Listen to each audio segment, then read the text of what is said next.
Okay guys, I'm back again, and now I'm going to show you how to make the sticky toffee sauce. Alright, so let's get started. Remember, as I said, to have all of your ingredients ready. I have my sugar ready and the cream as well as the butter.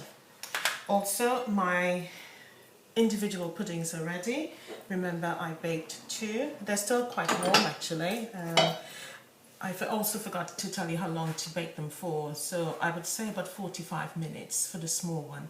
Now I did one large one which is still in the oven, and that will probably take about an hour and 10 minutes depending on the quantity you have left over or how much. Okay, but I've done another large one. As I said, I really need to do lots of individual ones. I've baked it. It is nice and golden, and you can see a little bit of the chocolate sticking out at the top, which is nice to see. So you can finish it off nicely. As I said, it's still quite warm. In fact, it's hot, but my fingers are used to the heat. So once you've done that, what you need to do is to release it around so you can take it off a lot more easily. All right, and to do so, as you would in class, you would use a palette knife. I have a small offset spatula here, which I went around and literally just push it down and just make sure it's loose away from the actual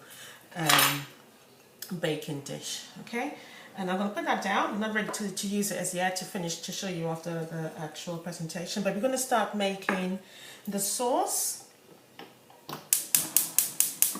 And I'm using a wooden spoon, okay, and I'm going to add the cream straight into it. Okay, now it's 100 mils of double cream, and I'm going to add the sugar as well. Okay, and I'm just going to stir that till it melts. Okay, now take your time, don't rush it, don't turn the heat up, don't become impatient. Okay, and it will get there. The idea here is to melt the sugar within the cream so that it actually changes the color of the cream.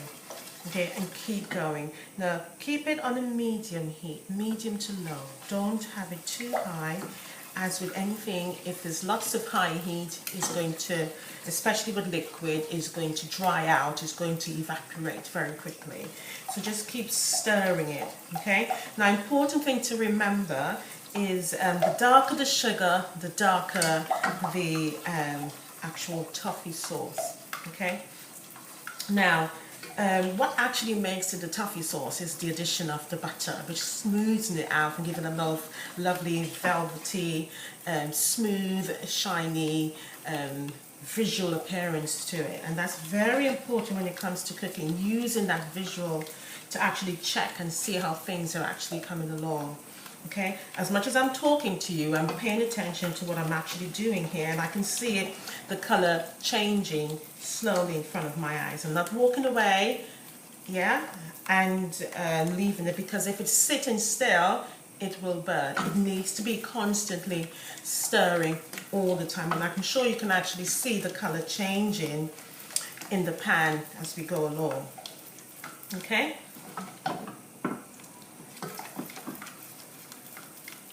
Now, there are different consistency of sugar types. So we know we've got a really fine grain, we've got caster sugar, and we have the granulated. So there's 3 types I've mentioned there for you. So the very fine type is nice for this. So if it talks about brown grounded sugar, that's good. Caster sugar, again, you don't usually get caster sugar that's dark brown. You might get a golden brown, but remember, as I said, you need the color from the sugar to give that caramelized flavor also. Okay, so the darker the sugar, the better, which really helps to bring out the flavor. Now, I wasn't able to get the darker sugar. I got the granulated brown sugar, again, just as fine, because I'm heating the granules, it actually melting down, so it's not a problem. Okay, one thing about cooking is that many times you can swap ingredients around as long as you know how to control those ingredients so that it doesn't cause a problem to you. And as I said to all students, the more you practice, the better you get at it.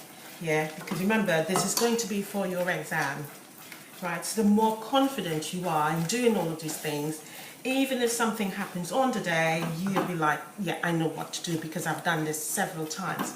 And it doesn't necessarily mean that you've done this particular dish, but the more practice you have in the kitchen to build your confidence, you will get it. So I'm going to add the butter now. And remember, as I said, this gives nice, glossy, shiny appearance, okay, makes it lovely and smooth, and it certainly brings out that sort of butterscotch flavor in it. That's what the addition of the butter. And this is not, this is actually butter I'm using. It is not spread, it is butter. If I ask for butter, for this particular one, it's butter that you need, okay? Because with the spread, there's a content of water within the spread that lowers the fat content in it. Alright, so here we go. That's looking pretty good.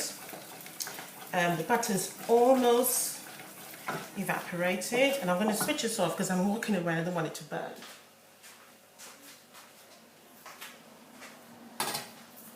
Okay, so I'm going to turn it back on. Yeah, and I'm just going to keep stirring it, and I want to show you as well what it actually looks like. So I hope you can see it there. So you can see it hasn't burned. Look at the bottom of the pan. Yeah, it's not sticking. It's a small quantity. It's only 100 mils. All right. Now, if you wanted to use this for decorating or garnishing the way we do in class with the bottle, just allow it to cool slightly before you pour it into the bottle.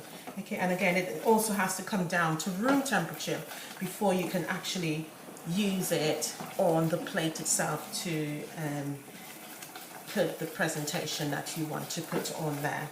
Okay. Right, I think that's fine. I'm going to switch that off.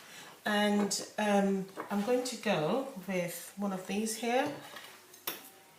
Now you can present this as simplistic as you want, or and notice I tapped it there just to make sure that the bottom was loose. All right, I'm going to put it down right in the middle.